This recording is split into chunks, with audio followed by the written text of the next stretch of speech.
so we can greet all of our friends. Just been motoring around the studio. And so, good morning, good afternoon. Wherever you are in the world, welcome. How are you doing today? I'm doing just fine and dandy. Don't know how long of a stream it's going to be today, but we'll talk about some stuff anyway.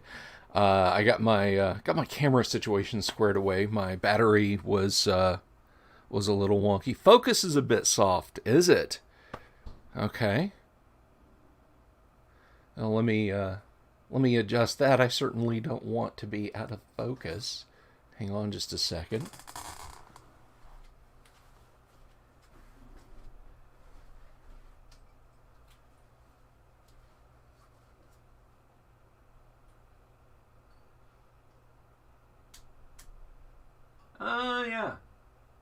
Yeah.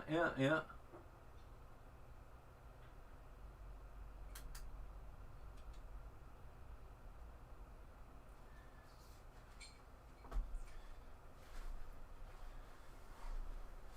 There we go.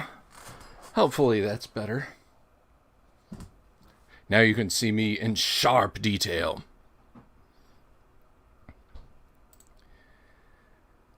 Anyway.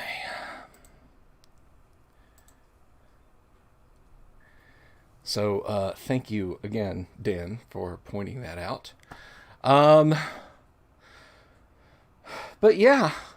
I want to start off today with one harebrained scheme that might not come to fruition, but I certainly hope it does. I don't want to give too many details, though. I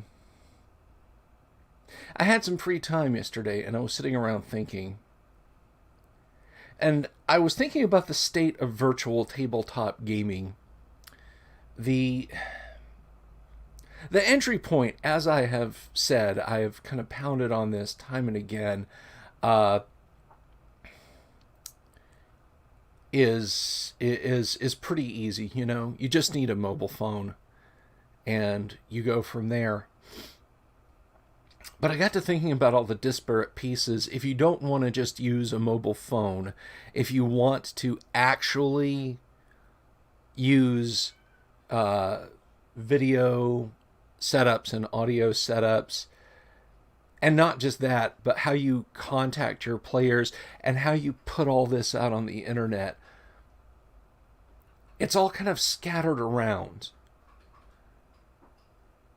And I was thinking, how great would it be if you could consolidate all of that into a single point? Everything you do with both real in-person physical tabletop gaming and virtual tabletops, if you could just vertically stack that, just go vertical, as they say. So I've got some ideas. And I've talked to a couple of knowledgeable people who, in an ancillary way, also happen to do tabletop gaming. And I've got some ideas. It could be big. It could be big, I'll say that. And, it's not something I'm going to say like next week or 6 months from now or a year from now or whatever, hey, here's this thing, because of the amount of legwork involved in it. But if it looks like it's going to come to fruition, if it looks like it's an idea that's going to carry some water, I'll discuss it further. But I think it's something that could really revolutionize how we do what we do. I mean, COVID lockdowns aside, oops, I said the dreaded C word, Andromeda strain lockdowns aside, there's a lot of people like, my Monday night game, 7 years old.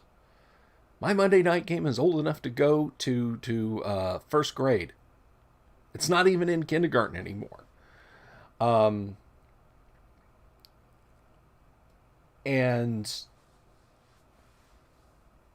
it's online. It's always been online. Yeah, I've had a lot of players who are local to me, and that's really cool. But I've, I've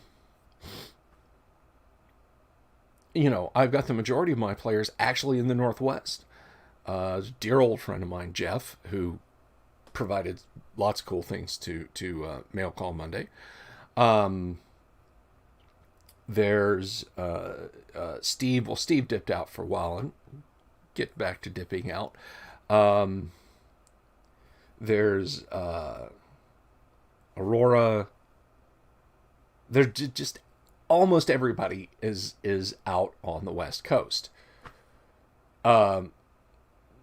Only two of my players, Tracy Lesh, who is on the mend, by the way, thank you for asking, and his wife Shelby, are the only folks local to me. So to have this grand game, we have to go virtual tabletop. And while it's mostly okay, it's kind of a pain in the ass sometimes to try coordinate, especially if there's new players. More on that in a minute. So I've got some ideas. I've just some notions I've been kicking around, some thoughts. But I'll share those as the ideas congeal. But to the Monday night game, I have often said that if you're out there and you want a game and for whatever reason you can't run a game your own, you don't think you have the chops, you do, by the way, and nobody in your group wants to step up and you can't find a game that scratches your itch on, say, Roll20, if you go like to the Gamers Seeking Gamers thing on Roll20 or your meetups or whatever, said, hey, ask me, reach out to me. I actually, I'm opening up a couple of slots on my game. So if you want to play first edition Advanced Dungeons and Dragons, very close to the rule book, I pay attention to helmet rules. You get XP for gold and treasure. Spell casting times are a factor. There's 11 of us currently, and you don't mind a big group, and you're free from 10 p.m. until 1 a.m. Monday night, Tuesday morning, weekly, and that's Eastern Standard Time. You adjust for where you are in the world. If you want to play, send me a private message, send me an email, whatever, and we'll discuss it. I'm opening up a couple of slots. My table can get a little bit bigger. Not too much bigger, mind you. If I get 10 people, even like 7 or 8 people responding to this and are like, ooh, I want to play.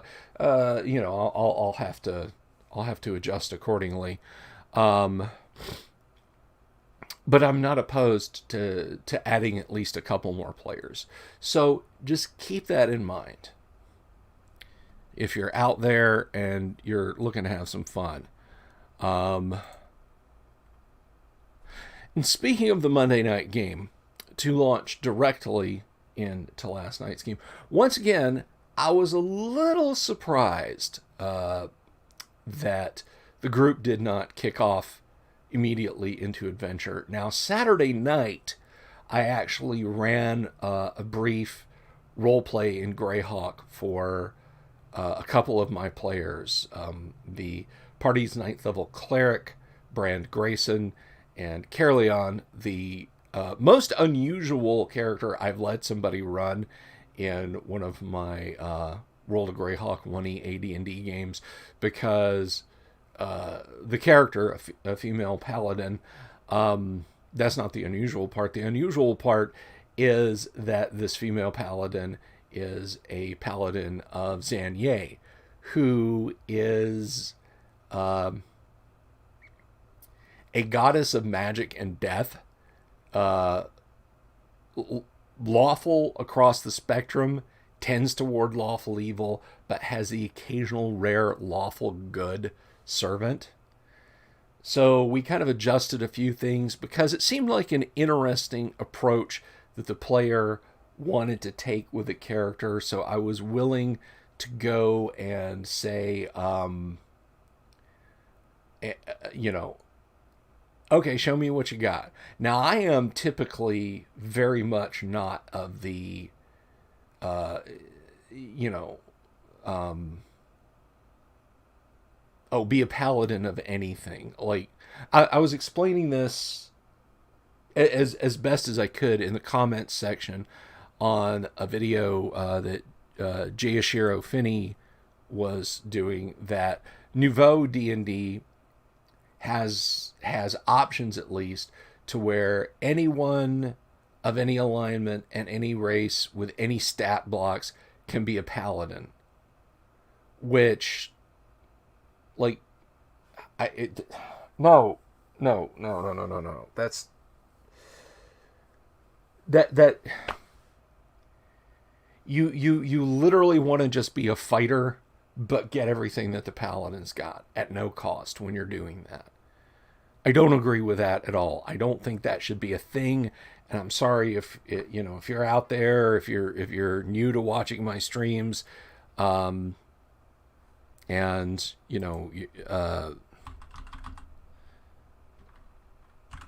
sorry, I'm just responding to someone's request here.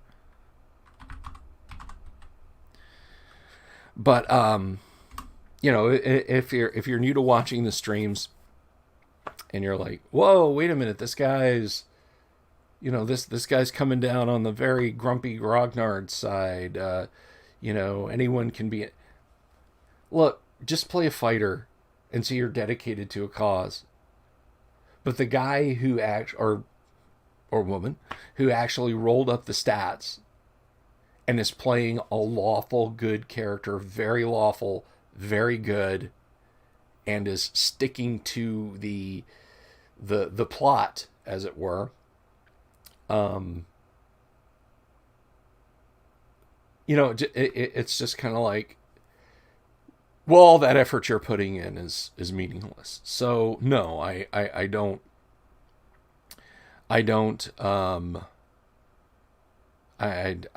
agree with that. So, hey, Chris Spiller, how are you? Greetings to you, sir. So again, not a huge fan.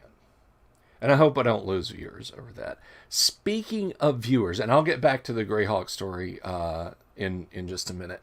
But speaking of viewers, I just want to say thank you to everyone who has subscribed to the YouTube channel.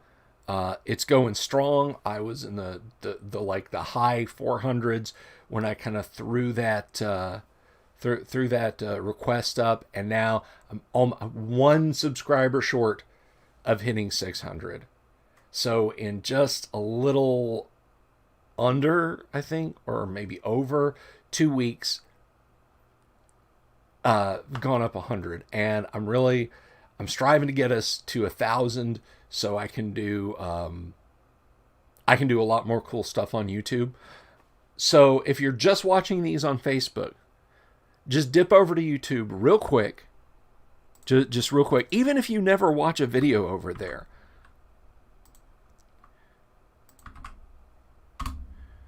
Or share this around. Say, hey, do you like nerd culture and D&D talks and watching a guy fart around with a camera badly, and also interview, do interviews with some luminaries of role-playing games? You feel free to share that link. So, because I would love to see it go over 1,000. And when I get over 1,000, like I said, I will run I will run it like a floating dungeon crawl adventure game thing. I'll have all the Dwarven Forge out, miniatures. Well, not all the Dwarven Forge. I don't have room for all the Dwarven Forge, but I'll have miniatures out. The whole schmear. We'll run it like dungeon. Characters will die and be recreated on the fly, and we'll do that for as long as my battery, my lights last. So please share that link around. get me over 1,000, and we'll go from there. So, back to Greyhawk. There was more delineation of treasure and experience points last night to the group. Now, I did find a math error that I'd made. I was a little embarrassed about that. So if you're from my group, Dan, if you're watching, do check your emails. There is a corrected XP amount that's given out. I missed a couple of encounters, but it was big enough that it might make a difference to your characters. So some of my players are low enough level that it's like, oh, and you guys earn 3,100 XP. Woohoo! That takes me up through the next level and almost to the next level. And then there's other players that are just like, okay, yay, now I only have 121,000 XP. So there's this power imbalance in the party as far as that goes, but it's getting resolved. Dan, if I can out you, for example, Dan's character is a dual class, not multi-classed. If you don't know about dual classing in first edition AD&D, to explain briefly, a human with exceptional stats can start as a certain class, level up to a point, then leave off and start a new class. But the only thing they bring from the old class is the hit points until they reach the equal level in the new class as they were in the old class. Then they can mix and combine the functions. If they, in Dan's example, he is a cleric who leveled up to 5th and then left off to become a magic user. Now, at some point, if he finds himself having to cast cleric spells or don armor, turn undead, enter melee combat with his mace, whatever, none of the XP for that adventure count for him. So it's a hard row to hoe. So he's now a 3rd level magic user after some XP awards. And getting up to 5th level magic user, well, 6th level magic user, really, to where he can go back to his clericing and turn undead, cast all the curing and healing spells, and do everything that clericing can do, as well as magic user. It's going to be a while. So he's rocking the 2 classes there. And it's really, really interesting doing the character with 2 classes. I always find there's advantages and disadvantages to it. In the case of the character with 2 classes, I mean, you get solid hit points to start with. Like, for example, the 33 hit points or 34 hit points that Dan's 5 levels of clericing awarded him are applied. But he doesn't get to add any new hit dice until he exceeds his previous class's level. And then, as a magic user, he'll start rolling 1d4. So he's not going to have a huge reservoir of hit points, even though technically he will be a 10th level character. But on the flip side, again, he'll be able to cast cleric spells, magic user spells, wield a mace, turn undead, the works. But he cannot wear armor and cast spells. That's reserved for demi-humans.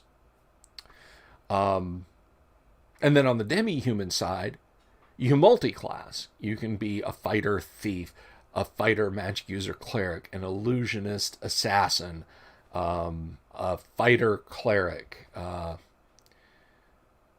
and so on. If you're a half-elf, you could be a ranger cleric, or even conceivably a ranger magic user, or a magic user thief. The possibilities are myriad. But you get the average of your well, it's not really the right term, average.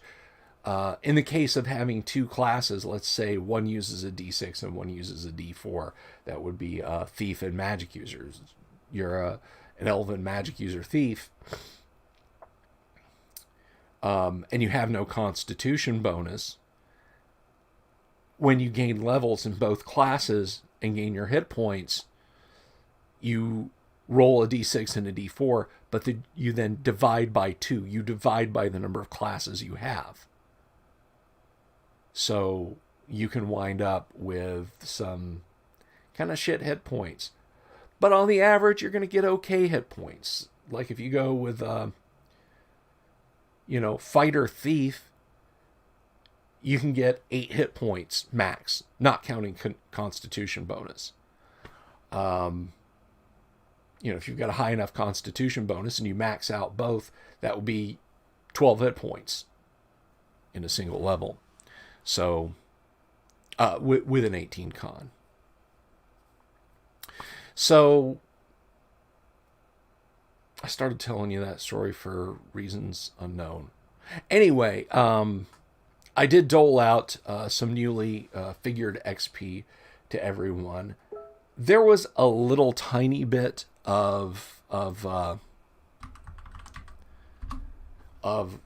gameplay in that some items were identified, and identification is a it's a bit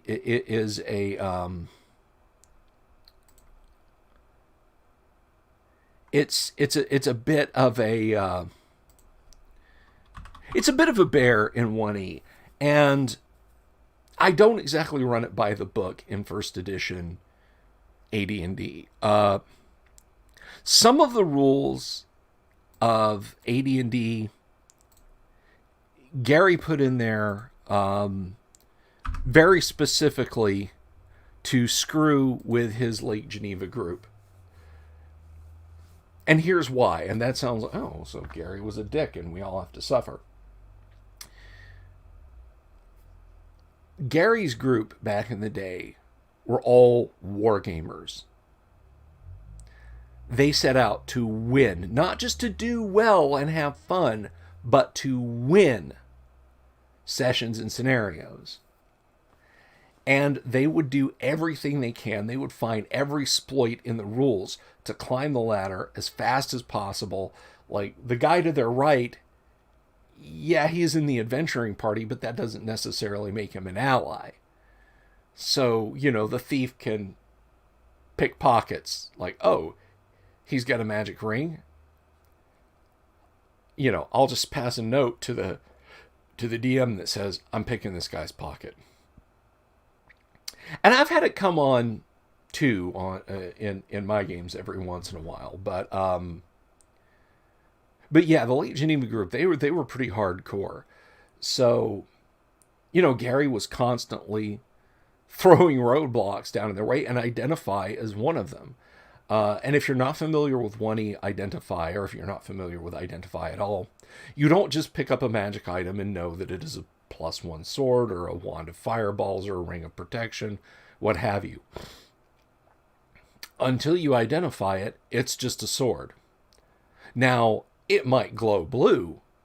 All magic swords glow blue. But is it a cursed sword? Is it a beneficial sword? Is it a sword with an intelligence and alignment that will zap you if you're the wrong alignment when you attempt to pick it up? And Chris, I see your question. I'm gonna get to you in just a second. Identify in first edition is a long, convoluted spell that has to be cast within a number of turns equal to the magic user's level of finding the item. So unless the dungeon is right underneath the inn where you guys rest and you can take an elevator all the way to the top, you've got little or no chance of knowing. Now, if you can identify it and you for whatever reason you don't have the time, you have to go find a sage to try and identify the item. Or if it's an item that's usable by a bard can try and employ legend lore and identify the item, which, means rings, leather, chainmail, armor, certain types of swords, and other weapons and potions and so on. But like a magical grimoire, well, bards can use magical grimoires, but there's certain magic user only items and cleric only items that a bard just wouldn't necessarily know. But the rule states that the magical impressions become blurred and unreadable, and you have to go find a sage and pay the sage lots of money to identify the item from that point forward. I tweaked it a little bit. If you're not using the magic item, that doesn't happen. So like if the glowing sword, if you're like, it could be +5, it could be cursed, we're in a pinch, we're fighting shadows or wights or lycanthropes. We need, we all need to have magic weapons. I'll take the sword and start using it. Then, after the battle, the magic user has a set number of turns to identify the item, or you have to go find a sage or a bard if you don't have one in your party to legend lore that sucker. So there was some item identification, and I think most of it eventually did get identified. I almost forgot. Again, if you're not familiar with identification, it takes 8 con away from the magic user temporarily, just for a day's rest, to go through the mental stresses of identify, and they have to wield or wear or otherwise employ the item like it is obviously supposed to be employed. So if it's a cloak, they have to put it on. If it's a sword, they have to hold it. If it's boots, they have to don them, or rings, or whatever. This becomes a danger when you're talking about cursed items, like a poisonous cloak, a bowl of watery death, any number of cursed swords or cursed scrolls, what have you.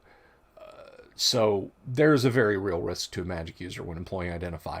I don't mitigate that risk. The magic user can die from reading or from wearing a poisonous cloak. And it's happened 2 times over the years. The poisonous cloak is kicked in. So there was some identification that went on last night, and fortunately no bad things.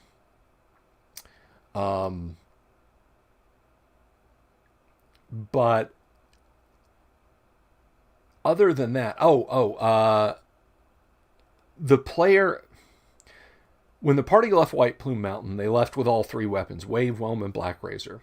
The half-orc fighter cleric, while the party was resting in a town on their way back to Greyhawk, took Black Razor and split the scene. The player, Josh, rolled up another character, a magic user, who introduced himself to the party, and there was some role play about, I'd like to enjoy you guys, and I'm from the court of King Ivid and the Great Kingdom and so on. So yeah, he has a new character. So there was that bit of role play, and that was pretty much it. Next week, I surmise they will decide where they wish to go adventuring, and I will lay several possible paths before them that they can take. Now, to answer Chris's question, who's been waiting patiently over there, Chris Spiller on Facebook asks me, demi-human multi-class characters, what's your take on the no metal armor for multi-class spellcaster? It seems like Egg's original view was no, except for elven chainmail for elves.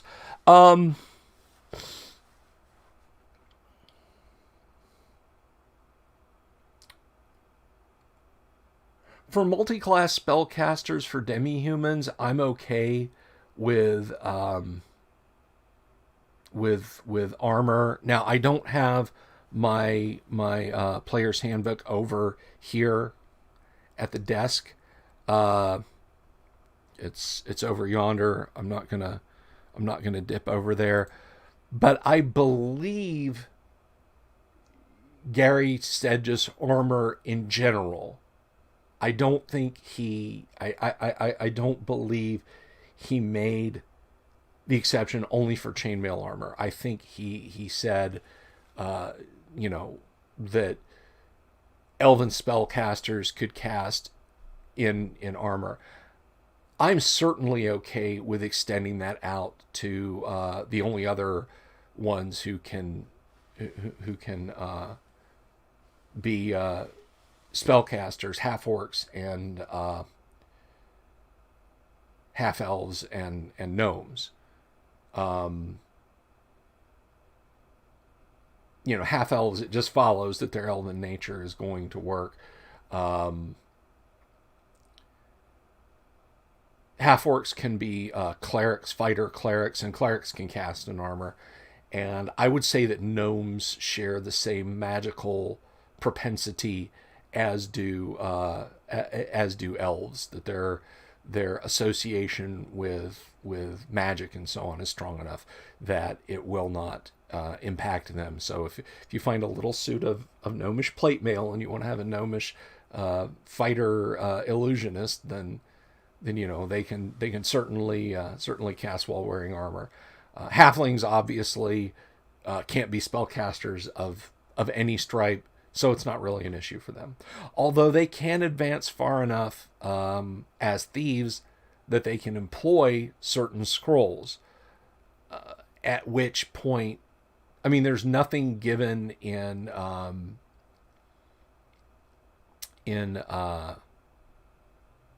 the the Dungeon Master's Guide about thieves handling scrolls, or the Player's Handbook about thieves handling scrolls, that says, oh, and they have to shuck their armor. Um, you know,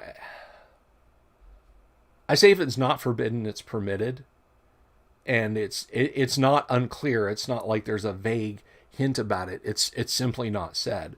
So demi-humans employing spells while wearing armor is permitted. And I say, if you've played a halfling fighter thief who's gotten to the point where his thiefly abilities are high enough that he can employ scrolls, then by God, yes, you know, absolutely, allow him to employ scrolls while wearing his armor. It's, at that point, you've got such an exceptional character. Why kneecap them? You're running a campaign that's so immense, so vast and spanning. I mean, why come that far to be that petty, right? That halfling's player has had to put up with some serious shortcomings, no pun intended, to be a fighter thief, and then level all the way up. I think it's to 12th level or something like that, 11th, to even have a chance to read a magic scroll. Just let him do it.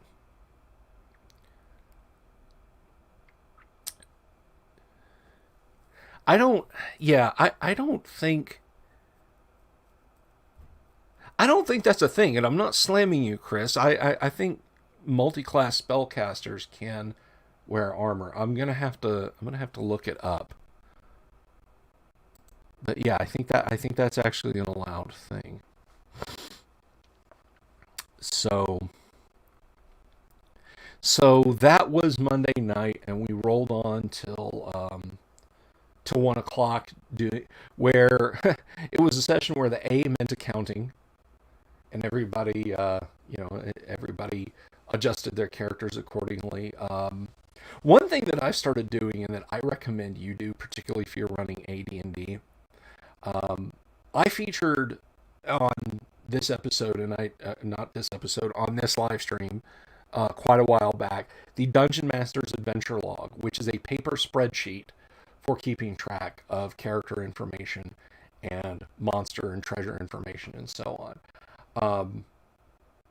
I finally got around to reinstalling Microsoft Office 2007 on on my PC over there, and I have long lamented having a fillable PDF of the DM's adventure log. Well, damn it, I don't have to have that. I just opened up Excel. You can use whatever spreadsheet program you want, or you can just open a Word document and make tables, or an Office document and insert tables and do it. But I really, really recommend having it. I am so disorganized, which I know must come as a huge shock to everyone that, hey, Bill Sylvie is disorganized. But I just I just copied every aspect of the DM's Adventure Log book, because I can't go down and buy like 8 of them from the TSR store. I mean, I think I can get them in PDF form from DM's Guild or Drive-Thru or whatever, but I still got to print them out and I still got to fill them out by hand. And trying to make a fillable PDF is a pain in the ass. So yeah, I just have everything in Excel, and I just all the characters listed, class, race, level, any special abilities they've got through magic items, armor class and what type, and total hit points and current hit points. So I don't have to stop and ask, like, ooh, that's a 12, and that's a 5-hit die monster. What armor class are you again, Dan? So I won't be putting my characters through that anymore. I will know straight away. And then doing the same thing for monster encounters. Just having a spreadsheet, monsters numbered, attacks, damage, any special attacks, hit points, armor class. And I'm not really worried about type. I don't do weapons versus armor. I did once in a campaign for a little while. And boy howdy, does that slow a game down. That slows a game down more than saying more than using unarmed combat per the Dungeon Master's Guide, which is actually not that onerous. I've done it a little bit recently, and it's clunky, but once you kind of get it going, it's not that bad. The way to do it, and maybe I'll do an entire episode just talking about simplifying unarmed combat in 1E AD&D, is you start off by having the player in question say, roll percentile dice.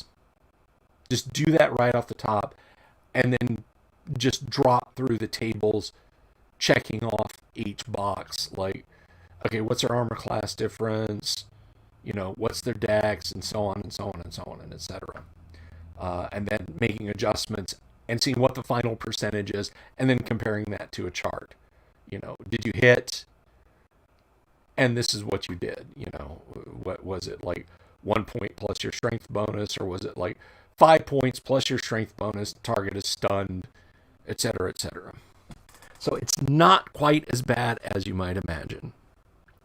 But I may make an episode, I may do a live stream where I just go over and teach you guys how to easily run unarmed combat in AD&D. Honestly, though, the easier way to do it is just roll to hit normally, and then do I think it's 1 to 3 plus any strength bonus. So that doesn't really cover grappling, though. Like if you're trying to actually lock your arms around someone. So I may actually stick to the Dungeon Master's Guide. Yeah, I think we are gonna talk about that. Maybe Friday. That's what I'll do Friday. And speaking of things coming up, tomorrow is a doubleheader. If Kyle is feeling well, he was saying He was saying that he was a little unwell. But then he also sent a video clip of him lifting a barbell that I can only imagine weighs as much as an engine block. So tomorrow is probably still on. Tomorrow night, during the Wastrel Wednesday live stream, we will be playing, that is Kyle and I, he will be GMing and I will be playing some Conflict, which is Kyle's, do I have my Conflict rulebook over here? Did I put it on my bookshelf, okay. Kyle's action combat RPG that he's working on, and it's very awesome. I can't wait till it goes to press. So we'll be doing that for a while. And then at 9 o'clock Eastern, I will be on Jay Ashiro Finney's podcast. He has invited me back. And I will be talking about getting started in the business of writing RPG stuff.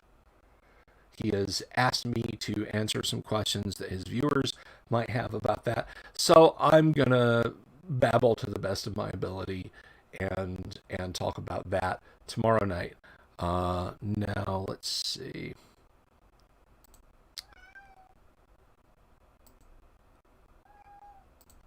Let me take a look here.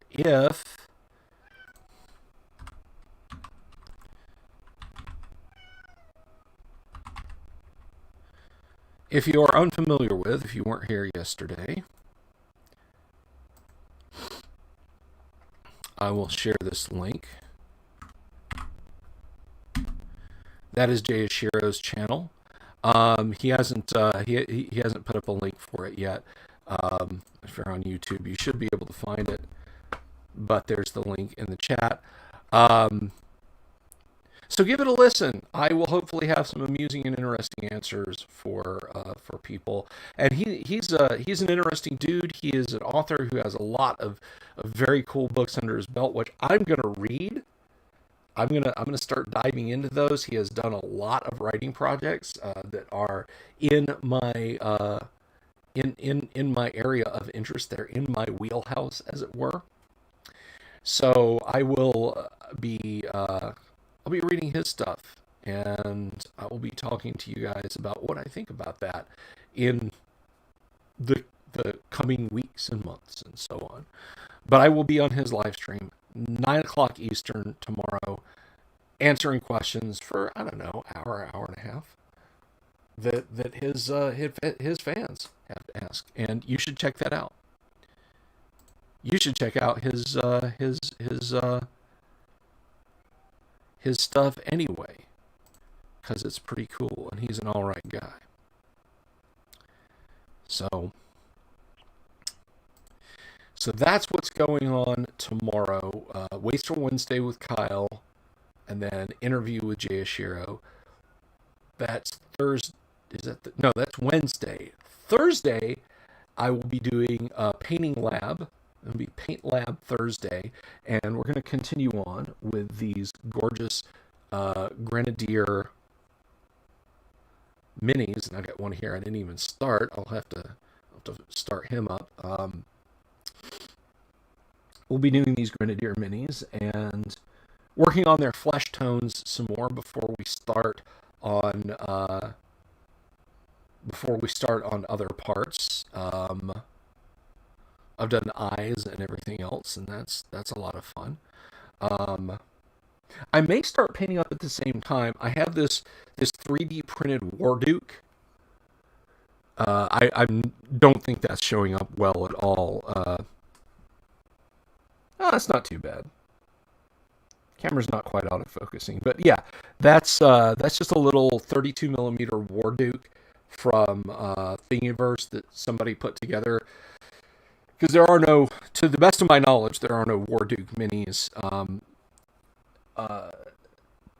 Effing Cool Minis did a War Duchess, and I have one of her sitting around here, but I haven't started.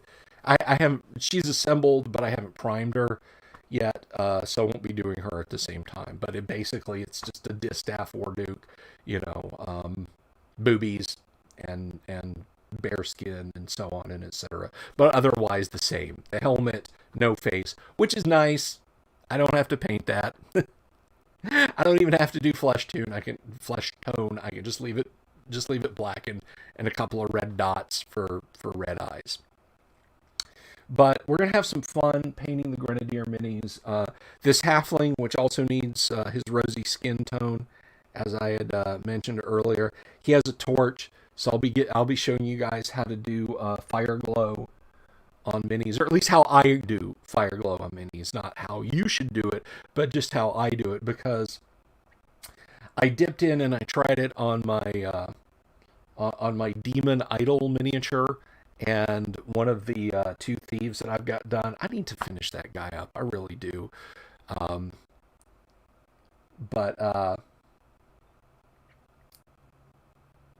Yeah, I just, once I dove in and said, well, I'm just going to try fire glow, and if it doesn't work, strip and start over again. And it worked really well. So the halfling, I'll do some fire glow on, and as well as this guy. It'll be less on him, on this lantern bearer, just because the lantern glass and everything, versus the halfling who has an actual torch. You can see that there. He's holding that up, which will allow more light through. But it's really easy.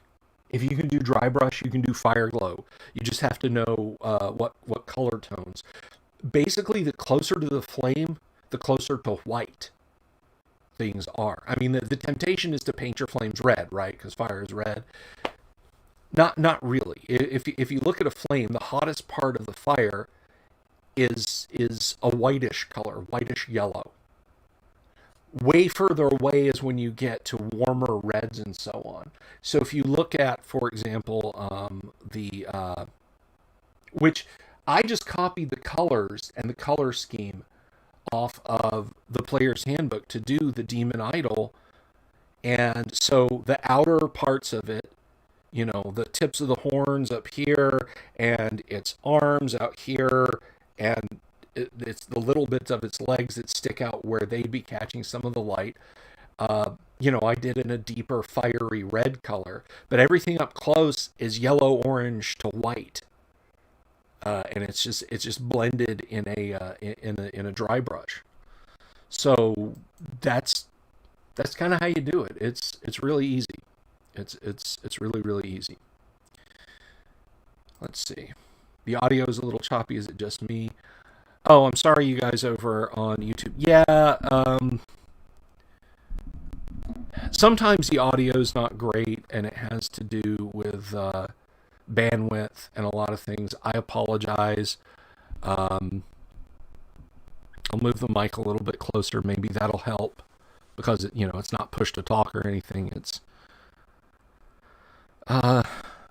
but hello, William Sova, and hello, Arcane Muttering. Welcome to the stream. Stream Health 8. Excellent connection. Or no, Stream Health, let's see.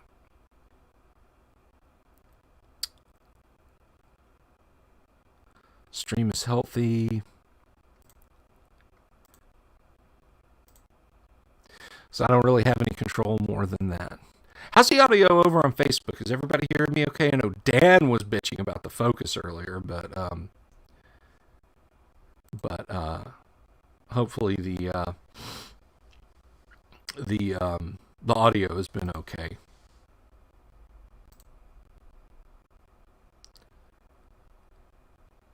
Yeah, I mean, my audio is 137 kilobits. This is what Facebook is telling me. My video rate is 2.5 megabits, which makes sense because I'm taking the 10 or 11 megabits down that I get, and I'm splitting it into two streams. One's going to YouTube, one's going to Facebook. Move a little closer to. I step away from the mic to catch my breath. It's an old meme. But yeah, I and the rest of the family is streaming and doing meetings for work and stuff like that too. So it's It's literally just a matter of the data rate ain't great, and I apologize for the audio chop. And sometimes it is just a case of something between here and there. It's nothing I can control, and it's nothing YouTube can control. It's just, water's seeping through a sprint line at exactly this moment, or what have you. Which is a shame.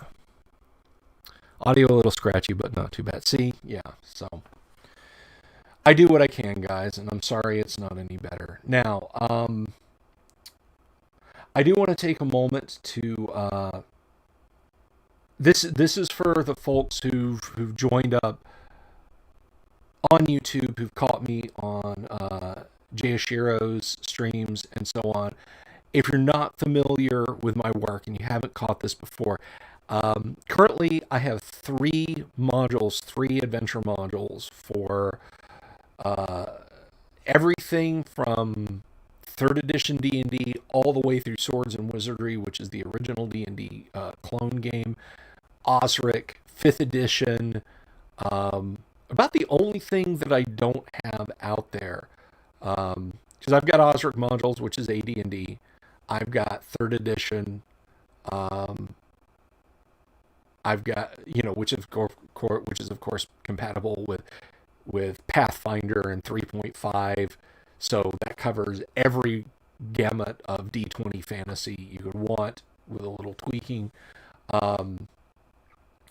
Anything for Osric will probably run in 2nd edition without too much difficulty. Swords and Wizardry, of course, is OD&D, which can be run with various basic D&Ds as well as original D&D. And, 5th edition is, it works in 5th edition. So the only thing that I don't have stuff specifically for is 4E D&D, and the less said about that, the better. But if you're just joining me, if you want to examine my body of work, that is, I just linked there, and I'll link it into the chat over on YouTube. YouTube also.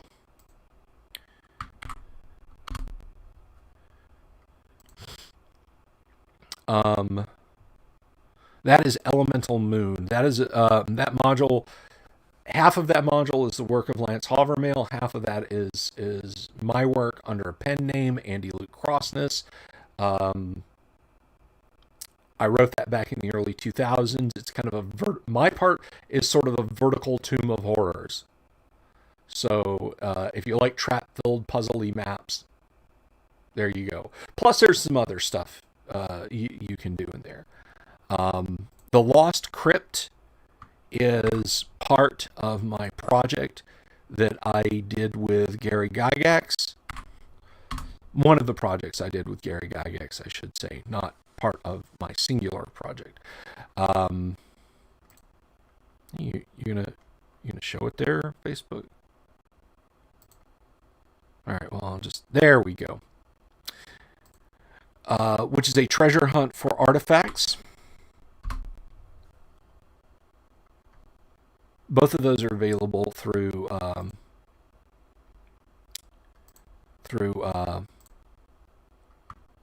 Frogga Games directly. And finally, Temple of the Sun. And just paste that in.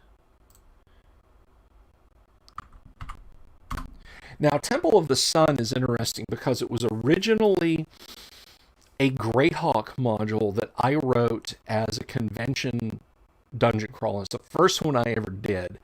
And its number was given WGH2, World of Greyhawk, or William, that's me, Greyhawk 2, with plans to do a massive WGH1, which has never come to fruition. So there's a WGH3, a WGH4, a WGH5. There's a DD, Delver's Dungeon 1, and a Delver's Dungeon 2. But there's no WGH1, and I've gone back and forth over what I want WGH1 to be for many, many, many years. It's kind of like how there's a WG, like the WG module lettering code at TSR starts with WG4. Well, where's WG 1 through 3? Um, the WG code was supposed to be all the modules set in the world of Greyhawk, Lost Caverns of Sojkanth, uh, um, Temple of Elemental Evil, Village of Hamlet. All those were supposed to have WG codes. I still don't completely understand why they weren't given WG codes, but so it's it's a bit of an enigma like those. But WG2 or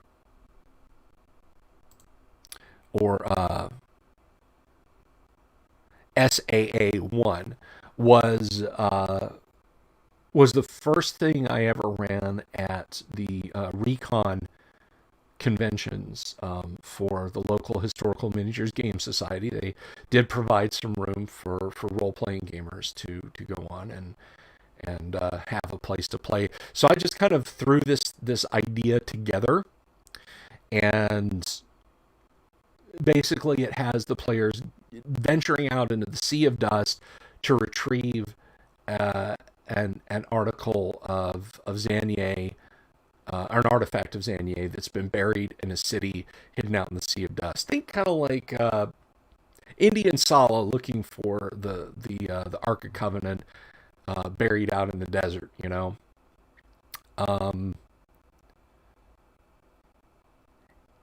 And the original Greyhawk one was available for a long time. I'm not even sure if I'm still hosting it anywhere. But this particular version is for Osric and Castles and Crusades, and has been made so that it, like, because I was just giving my modules away, you know, I could do things like put Umber Hulks and Greyhawk specific stuff in there, and just hope for the best that WotC wouldn't go full TSR and curb stomp me, and they never did. And it's been out there for almost 20 years, so I can only presume that I'm safe now. But Don McVitie, who is an absolutely stellar person, asked, "Hey, do you want to, you know, is there something you'd like to see published?" And I said, "Well, I have a desert adventure," and he's, "That's great." So we kind of adjusted and trimmed and filed and everything, and so Temple of the Sun, as a standalone adventure that you can drop into any campaign world, or it works in the Hellebarde Games realm of adventuring, is now available. You can buy it. You can purchase it from Hellebarde Games or from DriveThru RPG or what have you, and it's a very nice PDF.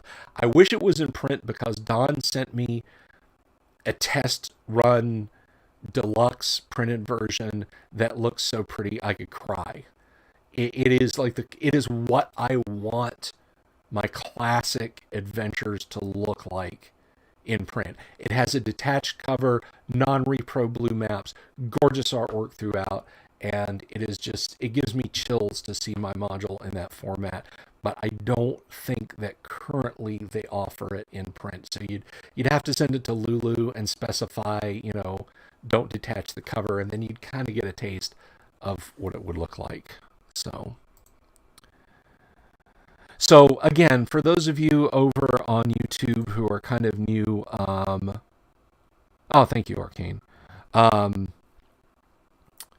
See, I completely forgot about that. I haven't blogged in so long, because I do this. I talk to you guys regularly now. This is my blog now. You know, I don't really have many musings to put to paper like that, but you can absolutely you know, check that out if you want to see the full Greyhawk context, or if you want to get it professionally done with much better maps than what I scrawled in Tile Map Maker back in the day. You know, you can take a look at it there. But that's just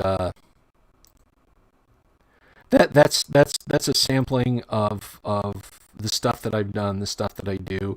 There is a sequel on the way for Elemental Moon that is very deadly for characters, not for players, unless it comes out hardback and you drop it underfoot, hurt your toe, but then that's not really deadly. Unless it breaks the skin and you get an infection and croak, then I guess it was, but that's not my intent. People say, I killed 10 players in my campaign. My God, man, why aren't you in prison? 10 characters is okay. Even one player is a bit extreme.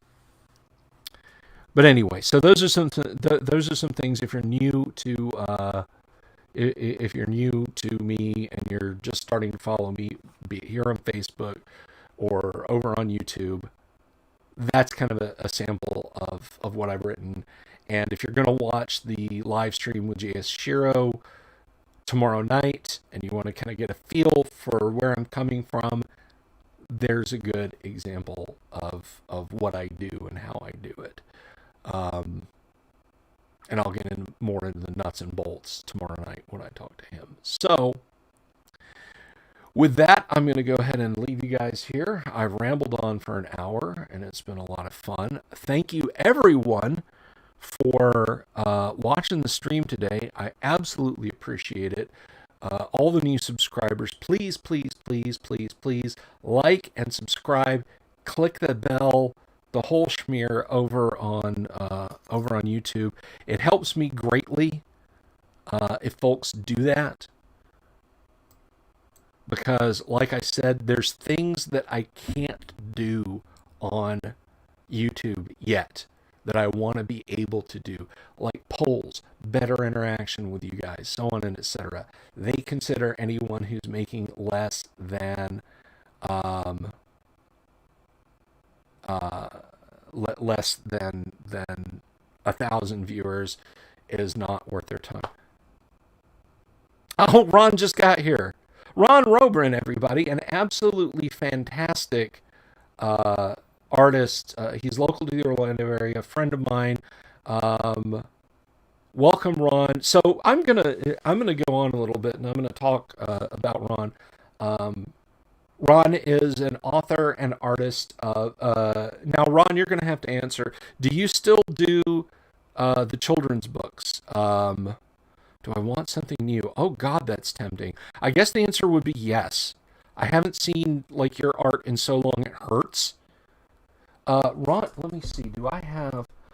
Yes, I do. Okay, so I don't know how well these are going to show up. These look awesome on the table, but they look terrible on camera because they look so awesome on the table because they're very high gloss. But Ron did me up these coasters to use on my table. I'm going to tab over and see. Oh no, that shows up good on camera. That's not too bad. So it's got like the demon skull floating in the background and that awesome font there. And these things are great. I use them for so much stuff. So Ron's saying yes. What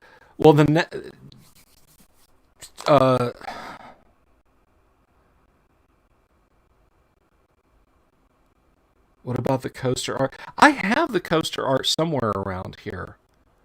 I should put. I want to rotate pieces. I don't want to take Tracy's piece down, but I do want to put other pieces behind me, because apparently the project that was going over here to fill this up has been stalled a little bit. So I won't be leaning against it anytime soon.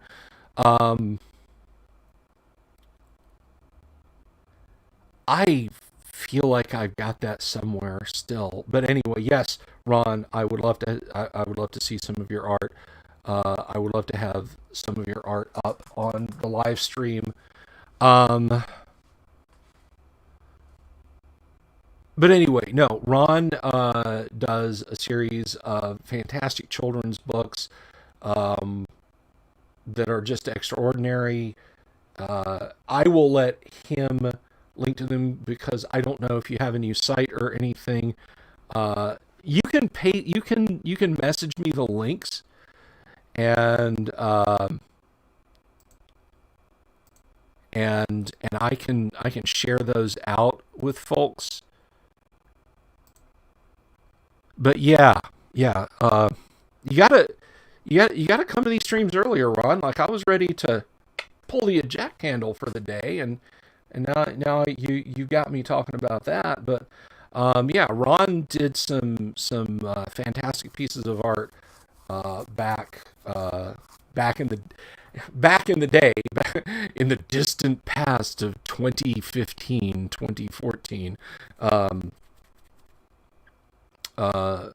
Ron did some well, it can only be described as fan art for our D&D game, but it is professionally done. It is slick and it is gorgeous, and I love it. And yes, if you want to send it digitally, if you want to send physical copies, whatever works best for you, man. Whatever works best for you. Um, and we still have much to discuss on other projects, and I'd love to get you on a live stream, like you and Tracy Lush talking, and a couple of artists going, and then I can just sit back and watch the monetization roll in. Haha. Like I said, YouTube doesn't monetize guys like me for shit, so um but yeah, well, this has been great. I thought today would be kind of just I was like, at 10 minutes I was like, shit, I've already said everything. And I'll talk a little bit about the Greyhawk game, and then I'm going to be done. And then here's Ron, and then I got rolling on my stuff. So anyhow, uh I will let go for today, but Ron, PM me on Facebook or shoot me an email or whatever, and we'll make arrangements. Um, Ron does very good fantasy artwork. I think you guys are going to get a kick out of seeing some of that. But for everything else, I do need to go. I have miles to go, to quote the poet. Um, and I will see you all tomorrow. Now, I will find out from Kyle this evening if he's even up for gaming. Because like I said, he said he was still feeling under the weather, but then he sent me a clip of him deadlifting like, an engine block on each end of a bar. And I've been remiss. He was starting to train me, and I haven't done well with that. I'll have to have him yell some words of encouragement at me. But so I don't know. I don't know what Kyle is going to be up to tomorrow. But once I know this evening, I will make a post. I will set up the live streams in advance. And I figured out how to fix the issue with audio and video and everything, and going on Discord. So that'll be all fixed tomorrow. So maybe that's why he's ill, because he keeps letting. No, I don't think that's the case. I don't think that's the case at all. Anyway, no, I do have to go, guys. I do need to go. Thank you all for watching today. Love you all. I'll see you tomorrow in some capacity, and I will be on Jayashiro Finney's live stream tomorrow talking about RPG writing and the business and just whatever he wants me to talk about. That may become a regular thing if he wants that. If that's something he wants to do and his audience digs it, that may become... I don't know. I don't want to impose on him or his lovely wife if they don't, if they're just like, look, you did 2 live streams. That's nice. Bye-bye. But we'll go from there. Thanks, everybody, for watching. Again, love you all, and I will see you